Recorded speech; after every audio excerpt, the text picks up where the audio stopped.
AVC and YouTube. So I'm currently doing a spin clean session. So when you make the solution, it holds for a week, and you can clean 50 records per the instructions for the amount that I used today. And so I'm going through, and I noticed that, well, this is something that if you look, you can see how this is like lifted on the label.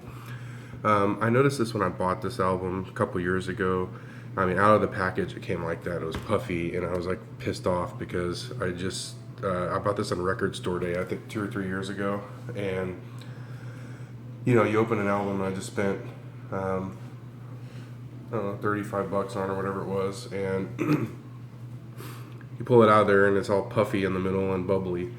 So I was pissed off about it. So I haven't really thought much about it since then. It's just been, it is what it is. But when I got my Blue Note reissue of Blue Train by John Coltrane, I had the exact same thing happen. I was so pissed off. I got it, and I opened it up, and it's like all bubbly like that.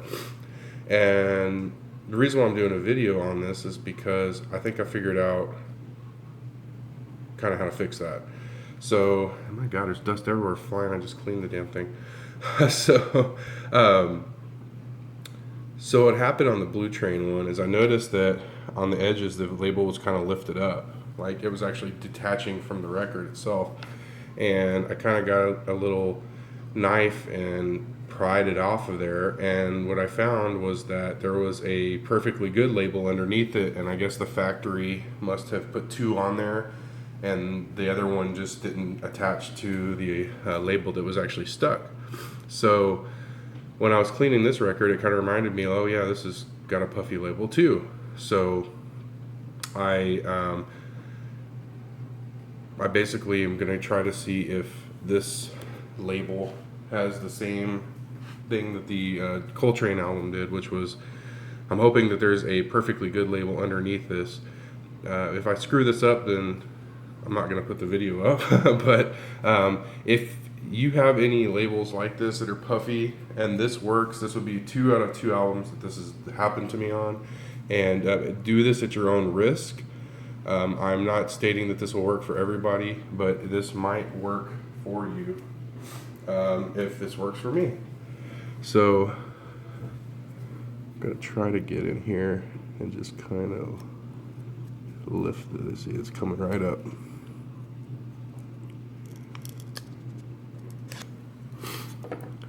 And I'll be damned if it doesn't have it on there. See? So what I'm going to try to do is just lift this defective label off. And it's like it's not even glued on there, and this is exactly how Coltrane had it. It's just like, I guess it's just a factory fault, but it comes right off, look. Ta-da!